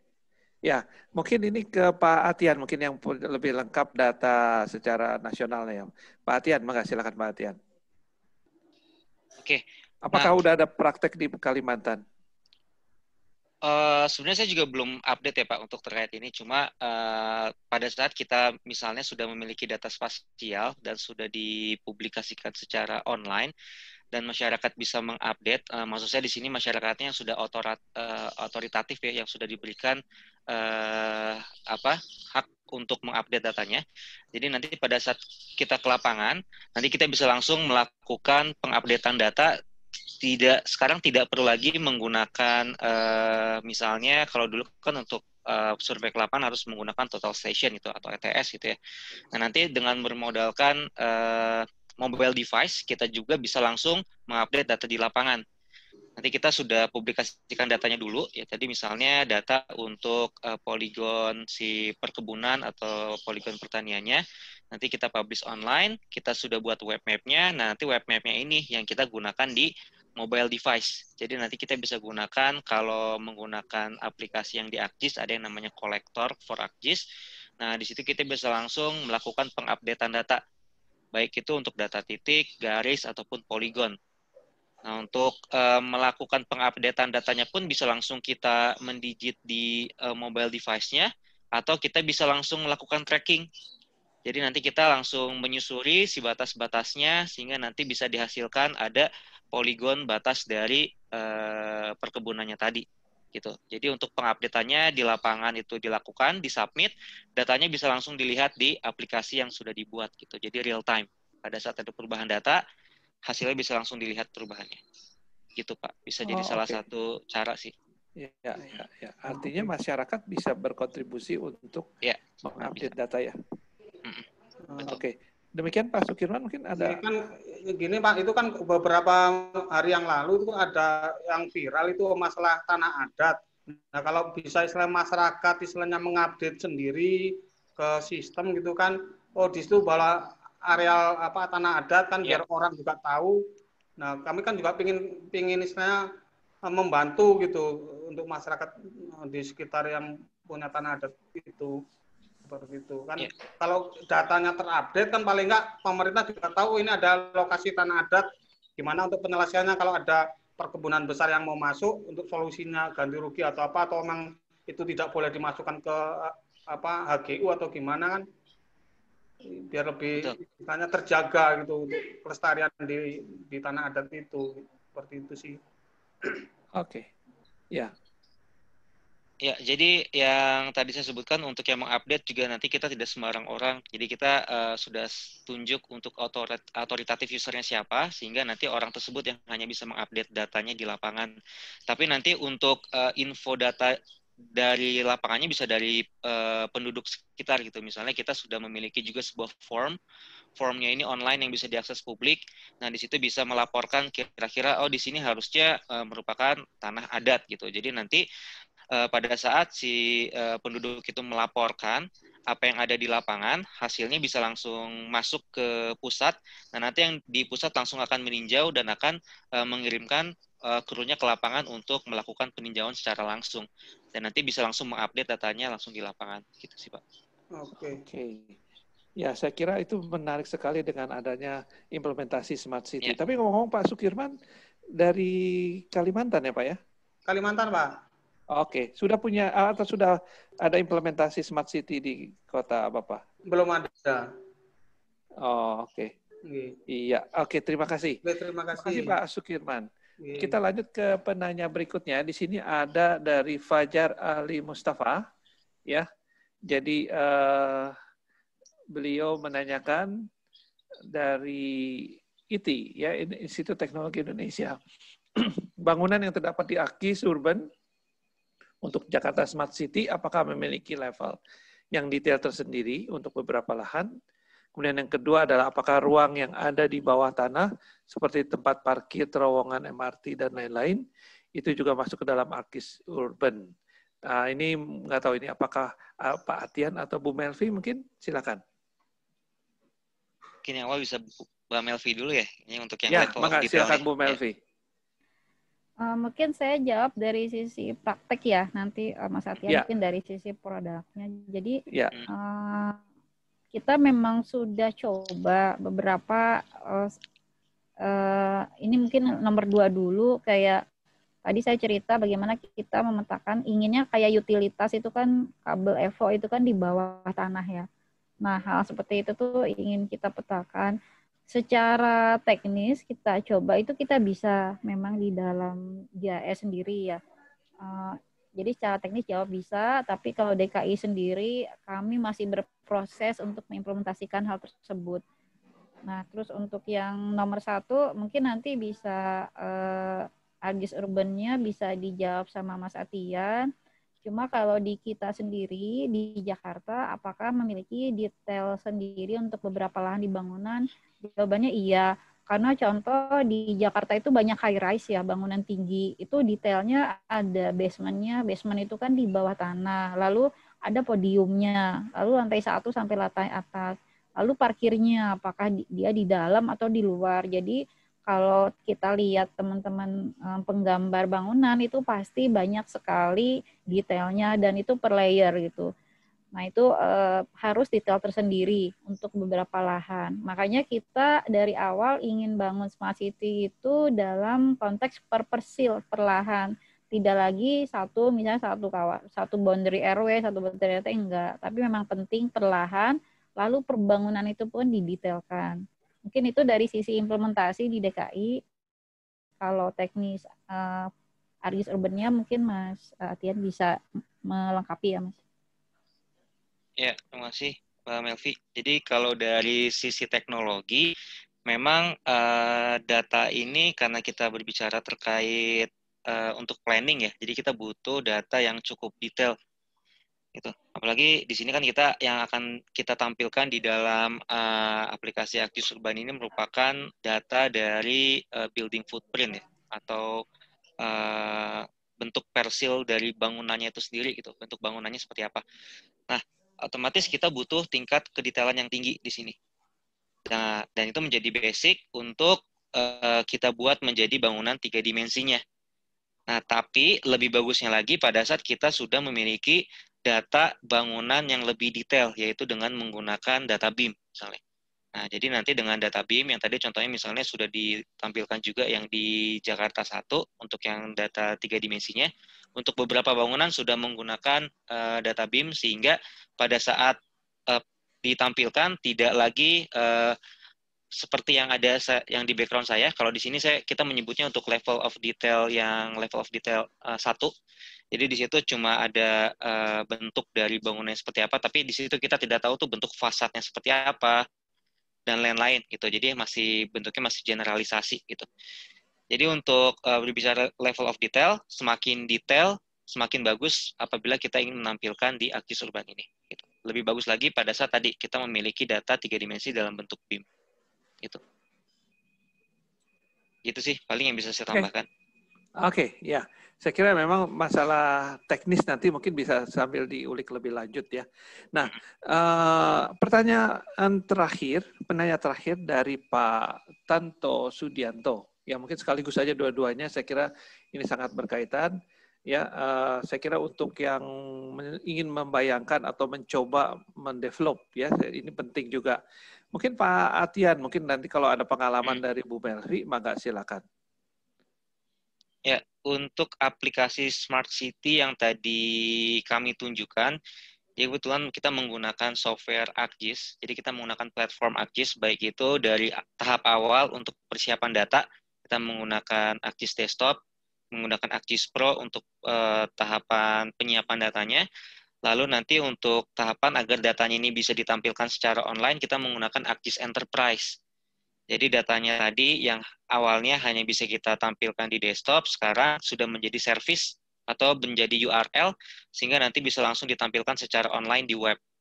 Nah, lalu juga untuk aplikasi-aplikasi yang kita tampilkan tadi, itu juga sudah terintegrasi di ArcGIS Enterprise-nya. Ada banyak aplikasi yang bisa kita gunakan. Tadi misalnya saya membuat web aplikasi, di situ juga sudah termasuk di dalamnya untuk membuat aplikasi yang 2 dimensi, 3 dimensi. Lalu juga untuk yang ArcGIS Urban, nah untuk yang ArcGIS Urban ini, karena untuk yang versi Enterprise-nya belum ada, jadi kita di sini menggunakan yang di versi ArcGIS Online gitu. Jadi kita harus memiliki subscription dulu di ArcGIS Online, lalu juga subscription di ArcGIS Urban ya, sehingga nanti kita bisa menggunakan aplikasi ArcGIS Urban yang sebelumnya sudah saya demokan. Gitu. Itu sih, secara garis besar software yang digunakan. Ya, oke. Kalau dari sisi pengalaman, Bu Melvi, gimana? Ada pengalaman pentahapannya? Bagaimana membangun sebuah implementasi dari Smart City ini? Ini saya share lagi satu tahapan yang saya sempat share juga. Jadi ini dari awal kalau dari sisi pemerintahan kita tidak langsung lompat ke teknologi gitu. Pertama kita punya satu dasar dulu tadi, kalau di pemerintahan itu pasti harus ada landasannya. Jadi tadi kita sudah lihat juga undang-undang tuh dasarnya sudah ada. Jadi kita bisa menerapkan ini sebenarnya berdasarkan landasan hukum atau peraturan yang sudah ada di Indonesia. Dan bisa diterapkan saya rasa di semua tingkat pemerintahan. Setelah ada landasan tentu juga tadi komitmennya sampai di mana. Karena komitmen ini perlu yang tadi melibatkan sumber daya manusianya juga sumber daya teknologinya gitu. Kalau kita tidak berkomitmen, itu sulit sekali mewujudkan konsep smart city-nya. Nah, setelah kita komitmen, mungkin lalu juga jelas landasan hukumnya, kita mulai dengan sebenarnya apa sih yang kita punya Sehingga kita melakukan pengumpulan dulu, collection dulu. Kita punya data apa sih, peta apa sih, begitu semua sudah terkumpul dan kita tahu, kita coba memang baru maju ke teknologi gitu. Di teknologi ini memang platform kita itu salah satunya Jakarta 1 adalah dari ARGIS. Tapi sebenarnya ketika kita masuk ke Smart City, di kami mengembangkan juga ke non-ArcGIS. Contoh, kami juga membangun aplikasi berbasis open source. Pakai PHP, misalnya pakai Java, lalu juga kami integrasi ke teman-teman departemen lain yang sudah menggunakan misalnya spasial melalui open source juga. Ada juga yang misalnya menggunakan QGIS dan lain-lain, itu kita tetap bisa kolaborasi karena walaupun kita beda-beda platform, tapi kan teknologi sekarang IoT itu sudah punya standar ya, standar di mana semua platform itu harus bisa integrasi. Ya contoh kita udah sering dengar API atau JSON, itu kan sebenarnya salah satu tools bagaimana semua aplikasi bisa terintegrasi. Bahkan ada yang cuma tadi kita punya dokumen fisik, kita digitalisasi dulu langkahnya, lalu habis digitalisasi kita harus input datanya, kita bikin poligonnya, kita pasang gambarnya dalam peta yang sudah berkoordinat. Jadi langkahnya sangat detail, tapi prinsipnya sih menurut kami untuk menuju Smart City tidak usah langsung berpikiran harus teknologi tinggi, harus punya ini dengan nilai anggaran besar mungkin, tapi apa yang bisa kita lakukan dari hal-hal kecil. Kayak tadi kalau kita biasanya dokumen di print selesai, kita mulai digitalisasi, kita mulai input ke Excel mungkin yang paling sederhana. Nanti semua itu sebenarnya bisa berkembang menjadi satu sistem yang besar yang kemudian kalau memang ada tadi kita ada kesempatan untuk ke teknologi yang lebih lanjut, itu kemudian bisa kita integrasikan. Mungkin itu sih Pak kalau share, karena kalau pemerintah mau tidak mau itu pasti ada berbasis anggaran. Itu Pak Gati. Oke, ya. Saya pikir itu adalah langkah-langkah yang perlu dilihat ya bagi Bapak Ibu yang mungkin ada rencana untuk melakukan pengembangan ke arah Smart City. Ya, jadi dari paparan Bu Melvi tadi, memang kalau secara profesional mudahnya mungkin ARGIS sudah menyiapkan, tapi mungkin bisa juga dikembangkan melalui open source berarti gitu ya, Bu Melvi ya. Artinya memang di sini kebutuhan akan SDM itu menjadi penting sekali ya.